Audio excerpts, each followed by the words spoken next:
मेरे सर में इतनी तेज दर्द हो रहा है आज। ये बहू पता नहीं कहाँ मर गई।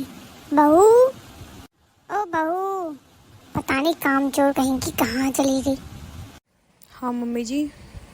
कहाँ मर गई थी? हाँ, कुछ नहीं मम्मी जी, वो बस मैं खाना बनाते बनाते ना मेरी कमर में दर्द होने लगा था, तो मैं थोड़ा बस आराम करने चली गई थी, बस और कोई बात नहीं थी। हाँ हाँ, महारानी के 2 रोटी बना ली तो इनके कमर में दर्द होने लगा है ना। और हम पूरे इतने इतने परिवार का खाना बनाते थे, प्लस बच्चों का भी ध्यान रखते थे, समझ में आई? और तुझसे तुझसे 2 लोगों की रोटी नहीं बनती है। जा, मुझे ना भाषण मत दे और जाके मेरे लिए थोड़ी सी चाय बना ला। अभी लाई मम्मी जी।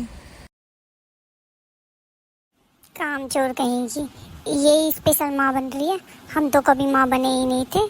इनको ही कमर में पीठ में इनको ही दर्द उठते हैं, हमें तो कभी दर्द ही नहीं उठे थे। ये कैसे गंदी सी झाड़ू मार रही है? हाँ, नोहड़ की झाड़ू नहीं मारी जाती है उससे। माँ जी, आपको तो पता ही है डॉक्टर ने मुझे नहाने के लिए मना करा है। ये डॉक्टर ना बस चोचले बताते हैं और कुछ नहीं। हमने भी 3-3 4-4 बच्चे पैदा करे हैं और पता है ऐसे फटाफट काम करते थे। सर पे ढेर ढेर भूस भिगो के लेके आते थे जब प्रेग्नेंट थे। हमें नहीं बताए चोचले पोचले ना हमने करे कभी। झाड़ू मारनी है ना तो नहौड़ के अच्छे से मार, समझ में आई? ऐसे झाड़ू मार रही है बस तीतली सी।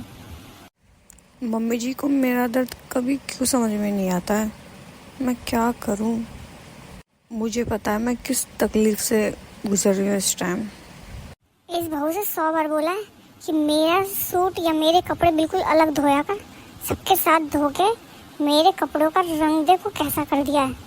बहू, हाँ माँ जी। मैंने तुझसे 1000 बार बोला कि मेरे कपड़ों को अलग धोया कर। देख तूने मेरे कपड़ों का क्या हाल कर दिया है, बदतमीज कहीं की।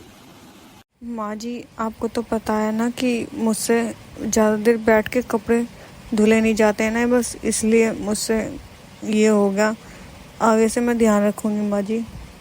एक नंबर की कामचोर है तू, कामचोर। मुझे मत बता, तू एक अनोखी पूरे उसमें ना माँ नहीं बनने वाली है। हम भी माँ बने हैं, हम भी इस दौर से गुजरे हैं, पर हमने ना काम वाम हर चीज तरीके से साथ करी है। तू स्पेशल माँ नहीं बन रही है। यहाँ से चली जा मेरी आंखों के सामने से। और मम्मी, भाभी कैसी है? भाभी की पूछेगी, माँ की तो तुझे भी नहीं परवाह है। अरे ऐसी बात नहीं मम्मी। अच्छा बताओ, आप कैसी हो? क्या बताऊँ, पूरे दिन काम कर करके थक जाती हूँ। ये तेरी भाभी तो जब से माँ बनी है ना तब से तो ये किसी काम को हाथ लगाती नहीं है, सही बताऊँ। तो मम्मी कोई बात नहीं, उनका पूरा टाइम चल रहा है। इस टाइम आप उनकी मदद नहीं करोगे तो कौन करेगा? वैसे है कहाँ आप भाभी? होगी यहीं कहीं आराम कर रही होगी, पूरे दिन आराम ही करती रहती है बस। दीदी नमस्ते। नमस्ते भाभी। और आपकी तबीयत ठीक है भाभी? हाँ दीदी ठीक है फिलहाल तो। अब यहाँ खड़ी क्या है, खड़ी खड़ी मुंह देख रही है? जा जाके खाने की तैयारी कर। जी माँ जी। बहू, हाँ माँ जी। हो गया तेरा सारा काम? हाँ माँ जी, वो बस झाड़ू लग गई, पोछा लगाना बाकी है।